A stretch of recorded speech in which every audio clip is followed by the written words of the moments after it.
13 जुलाई को dealing rooms में कमाई के लिए डीलर्स ने किन दो स्टॉक्स में दांव लगाया है, आइए जानते हैं। फेडरल बैंक के नतीजे बाजार को पसंद नहीं आए। बैंक का एनआईआई पहली तिमाही में अनुमान से कम रहा। इसके ग्रॉस एनपीए में हल्की बढ़त दिखी। नतीजों के बाद शेयर 3.5% नीचे गिरकर कारोबार करता नजर आया। वहीं मेटल शेयरों में अच्छी तेजी देखने को मिली। निफ्टी मेटल इंडेक्स करीब 1% चढ़कर कारोबार करता दिखा। हिंडाल्को 3% ऊपर पहुंच गया, जबकि जेएसपीएल, टाटा स्टील और सेल में भी रौनक नजर आई। दूसरी तरफ 13 जुलाई को एनबीएफसीज और ऑटो सेक्टर से जुड़े शेयरों में भी खरीदारी देखने को मिली। इसके अलावा बाजार में आईटी शेयरों की चमक बढ़ी। टीसीएस में करीब 3% की तेजी दिखी, जबकि इन्फोसिस, टेक महिंद्रा में भी रौनक नजर आई। मिड कैप आईटी शेयरों ने भी 13 जुलाई को रफ्तार पकड़ी। इस बीच डीलिंग रूम्स में किन दो स्टॉक्स पर दांव चला गया है, आइए जानते हैं। बंधन बैंक। डीलर्स ने प्राइवेट बैंक के स्टॉक में बिकवाली करवाई है। बंधन बैंक में डीलर्स की एसटीबीटी की स्ट्रैटेजी यानी आज बेचने और कल खरीदने की सलाह है। तो अगर आज आपने इस स्टॉक को बेच दिया है तो कल इसे वापस खरीद सकते हैं। इसके ओपन इंटरेस्ट में 5% की बढ़ोतरी नजर आई। नए शॉर्ट बनते हुए दिखाई दिए।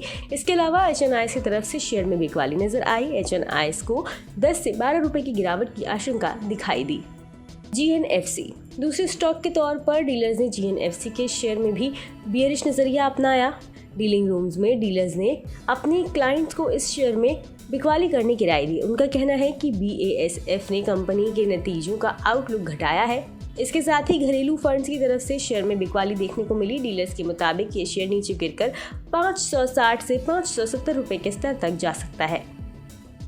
बता दें कि सीएनबीसी आवाज पर हर दिन एक खास शो कमाई का अड्डा में एक खास सेगमेंट डीलिंग रूम चेक पेश किया जाता है, जिसमें यतिन मोता सूत्रों के द्वारा ब्रोकरेज हाउस के डीलिंग रूम से ये जानकारी हासिल करते हैं कि आज किन दो स्टॉक्स में ब्रोकरेज ने अपने क्लाइंट्स को सबसे ज्यादा ट्रेड लेने की सलाह दी। डीलर्स ने आज कौन से शेयर खरीदे और बेचे हैं और आज के टॉप ट्रेडिंग आइडियाज क्या है। इसके साथ ही किस वजह से डीलिंग रूम में इन स्टॉक्स पर दांव लगा है या किस स्टॉक में आने वाले दिनों में कितने रुपए तक और तेजी नजर आ सकती है। बता दें कि यहाँ मुहैया जानकारी सिर्फ सूचना ही तो दी जा रही है। मार्केट में निवेश बाजार जोखिमों के अधीन है। निवेशक के तौर पर पैसा लगाने से पहले हमेशा एक्सपर्ट से सलाह लें। मनी कंट्रोल की तरफ से किसी को भी पैसा लगाने की यहाँ कभी भी सलाह नहीं दी जाती है।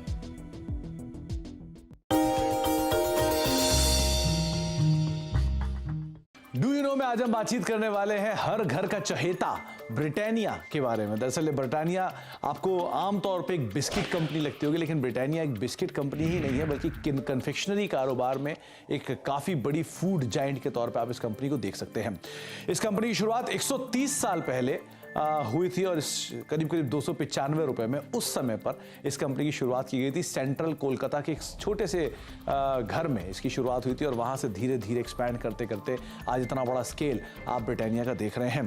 ब्रिटिश बिजनेसमैन ने एक स्मॉल हाउस में इस कंपनी की शुरुआत की थी, जिसको धीरे से या फिर बाद में विद टाइम एक्वायर किया गया था गुप्ता ब्रदर्स की तरफ से और इस कंपनी का नाम बन गया था वीएस ब्रदर्स।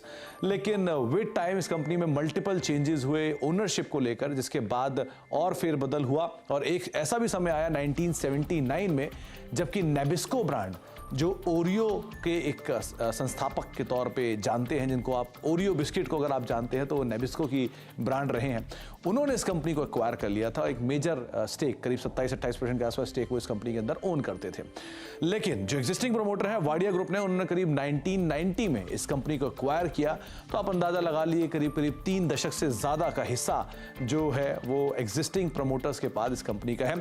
इसके अलावा एक और इंटरेस्टिंग फैक्ट ये भी है कि वर्ल्ड वॉर 2 जब हुआ था तो इस कंपनी को एक ऑफिशियल पार्टनर के तौर पर चुना गया था। जो ये कंपनी जो सैनिक थे उनको फूड बिस्किट्स प्रोवाइड कराती थी, जो कि उनके आगे के लिए कामकाज करते थे। तो एक बड़ा इंटरेस्टिंग फैक्ट ये भी है कि आर्मी को भी ये कंपनी सप्लाई करती थी वर्ल्ड वॉर 2 के अंदर।